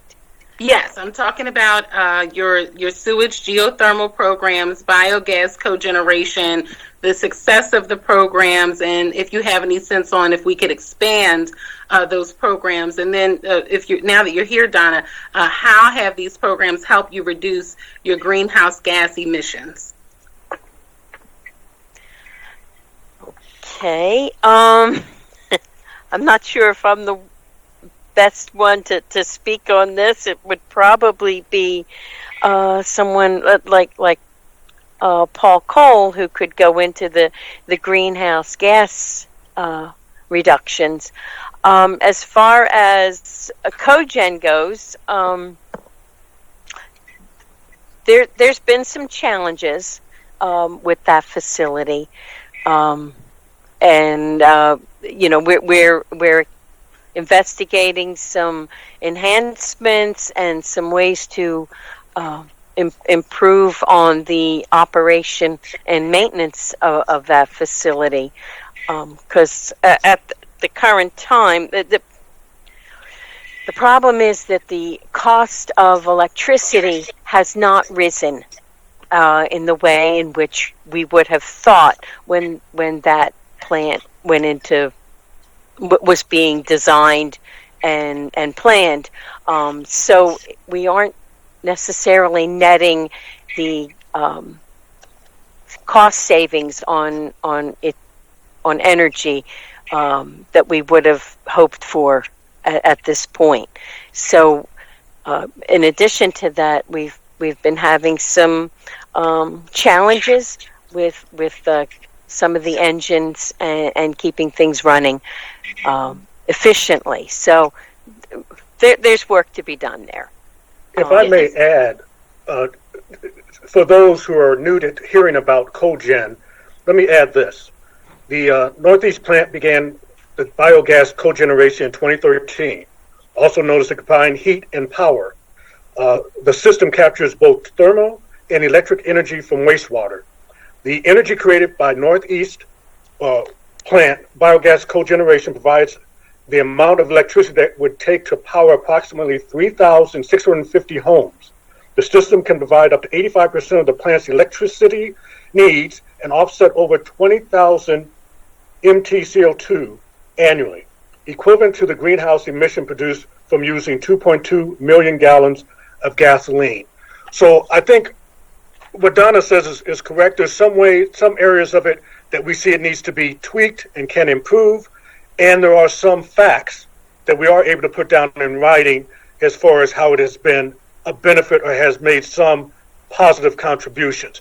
But all of these sciences, be it this or wind science or solar, all of them we're going to have to evaluate, tweak as we go forward, and try to use them to the best advantages of our customers. Sure, and I wanted to thank you, Donna, for your response, and Commissioner, but I think it's important that we continue to receive updates around the program, the viability, any of the significant challenges, and, just updates around where we are relative to savings. Because, again, we're having this conversation about a potential rate increase, which I am against.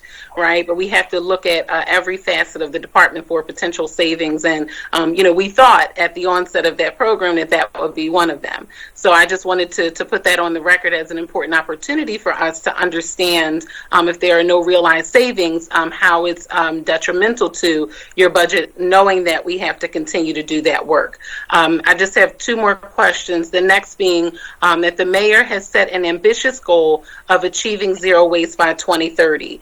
With your anaerobic digester, the water department could play a big role in helping to reduce organics from our waste stream. So how are you all collaborating with streets and sustainability and any other relevant departments to think about your role in organic waste management? Okay. We've had some conversations with streets to get our arms around what are the issues, what are the problems, how can we work together.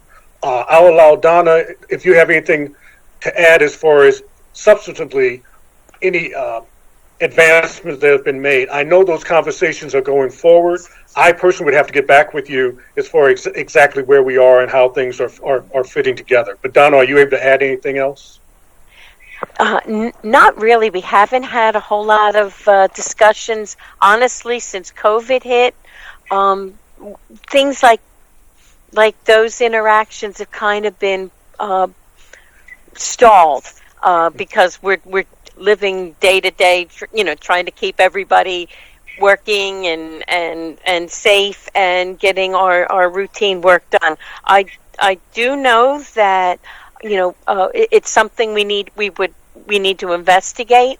There's different challenges associated with it, and frankly there's all different kinds of waste streams that can be used in digestion, and whether it's from industrial waste streams, like from restaurants and grocery stores, versus say municipal waste streams, which might have some additional trash in there or contaminants that might affect the waste, the stream that is going into the digesters. Well, what comes into play is how it's actually implemented. It is easy to say at a high level, simply take the waste, but has a water utility responsible for taking it in, there are sometimes some systematic concerns as far as how we actually facilitate it. Now, with that said, I would like Mike Carroll, if he had any additional comments, to join us. Sure, and I don't want to run out all of my time, and I want to be respectful of Council President and my colleagues, but I just wanted to chime in here to say I think it's important for us to have this conversation, knowing that our residential waste has increased exponentially throughout the duration of the pandemic. So while the collection may be different, residential versus commercial or industrial, it's an important conversation to have now, knowing that everything is increased due to the pandemic. Thank you, Council Member. And I'll just make a quick comment, being respectful of everyone's time. The kinds of challenges that the Commissioner and his deputy raised are real. And one of the things we're trying to do working with Streets Department is to push the potential vendor, our partner, to the point where they're addressing most of these challenges on their end, so that Water Department can get pretty much an ideal stream of material to work with if it does look like the digestion is the best option. So we want to make sure that those costs are kind of borne by that party. It may be our contractor for sanitation disposal, but whoever comes forward and is looking to be the private sector end of this, we want to make sure that they're doing their part to make sure it works as best as possible for the Water Department. Okay, thank you very, very much. The rest of the questions I will submit for the record, but I did want to put on the record that I had a tour with DC 33 and members of the Water Department, dedicated members of our team, and wanted to put on the record around their uniforms, particularly for the workers that are going underground, dealing with sewage in the city. I just wanted to put that on the record for this conversation and as we move through the budget process. But there is a concern around the type of uniforms they receive, and I wanted to put that on the record. And then I'll send you questions around environment and sustainability, workforce development, and also tangled titles and deeds for families who are seeking to, rectify those issues that may have significant water bills on properties that, they are trying to keep in their families. Okay, thank you very much, Commissioner and Mr. Carroll, and thank you very much, Council President, for the opportunity. Thank you, Councilwoman. Chair recognizes Councilman Squilla. Thank you, Mr. President. And I too, Randy, I really appreciate your efforts and time, appreciate your meeting. It's just nice that when council, we have concerns and complaints that we're able to reach out to you directly and you get back to us or somebody from your team gets back to us is so important. And your staff has been great, and we work a lot with Glenn Abrams and John DeJulius or Tina. It's not always the answers that we want, but they get back to us and are clear and willing to work with us and even review things as we ask them. It's great news today hearing about additional money that came through the federal government that would help us with the not having those increases immediately. So it's just nice to know that we'll continue to work together. Obviously, if we have concerns, we will reach out to you. I always appreciate your office and willingness to address those concerns. One last thing, and I know it may not be your purview, but maybe water revenue. I know there's a new meter system going in place, and we've been some of our constituents have some challenges with increase in large bills that were associated with after a new meter has been there, and the old meter was only calculating maybe no usage, and they were paying just their water fees and not their usage. Do you perceive the new meters being able to address the concerns or be able to throw a red flag up if somebody's not paying usage for like 2 months or 3 months, that you'll be able to throw a flag and get to them right away, so you don't have to wait 6 months to a year and then hit them with a big bill? Allow me to look into that. I know as a layperson that the meters electronically gather data as far as your usage, and so if the water is running higher than it should, the homeowner is able to go online, see that, and be able to halt a extremely high bill prior to it actually developing. So it gives them the ability to watch what's happening. I think that addresses what you're saying, but I'd be more than happy to have staff go back and look at that and see if I can address that better for you. Okay, thank you. Because I mean, the main concern is that if they would know ahead of time, I know everybody thinks their bill, some of these bills are low, so their usage isn't that high, so they not realize they didn't have their usage. It would just be helpful to catch right away so we don't end up with a large bill. So, and I believe that's what it does, because what will happen, the customer will be able to sign up for alerts before the leaks result into a high water bill. The feature will be available through the My Philly Water Bill e-billing website in the summer of 2021. So I think that answers what you're asking. But like I said, again, I'd be more than happy to look into any unique situation. Susan, I saw that you unmuted. I didn't know if you wanted to respond. Yes, thank you, Councilman. Council President. Susan Crosby, Deputy Revenue Commissioner for Water. We are working closely with the Water Department and our systems. We know that some of these meter changes have resulted in these high bills because the old meters, the batteries weren't pinging the trucks as they drove by. And with this new technology, we're getting much more reliable reads. We're developing a system between our two departments where we can catch these high bills before they are billed to the customer. And we work with the Water Department's metering group and our accounting group at Revenue to review the bills to see if they are in fact correct bills or if there was an error. And we're using that system to catch these accountings before the bill goes out to the customer. And when the bill does go out to the customer, if we haven't caught it, we have that system in place to review it and to make an adjustment as necessary. Okay, yes, because I think I understand what the Commissioner said, that, you know, if you have a high bill, but these would be low bills. So I'm not sure if they would be also picked up. Well, also, too, looking down, I know we also are working on developing customer notification in the event of zero usage for a long period of time. Mistaken zero usages can result in a sudden high bill for the customers. So I believe that we are aware of what you're outlining and that we're working to address it. But again, like I said, I'll be glad to go back and look at the particulars for you. Yes, and if I could just add one more thing, the benefits of My Philly Water Bill is what enables all of this to happen. When our water customers sign up for My Philly Water Bill, our e-billing platform, it enables them to get all of these alerts from their new AMI meters for low usage, for high usage, and they can also look to see what their current usage is. So all of these incentives and things are available through signing up for My Philly Water Bill. Okay, thank you very much. Appreciate your input and answers. Thank you. Thank you. Thank you, Councilman. Councilman, I know exactly what you're talking about. That has happened on a number of occasions to a number of individuals that talked to directly, including myself a couple of years ago. The bottom line is they got the old meter got changed, and then the new meter basically started reading the meter, and then it said, well, you know, you should be paying X. And then it said, well, but you owe X numbers of dollars from 2 years when the old meter wasn't reading it accurately. And they said, well, how do you know that if the old meter wasn't reading it?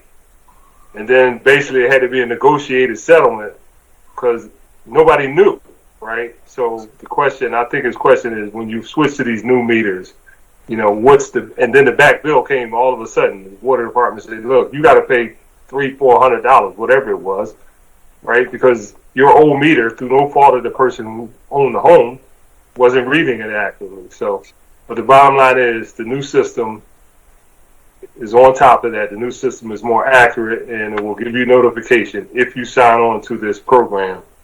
And I know that. And then real quick, let me add to it. Then I'm going to end this because we should be concluding our hearing.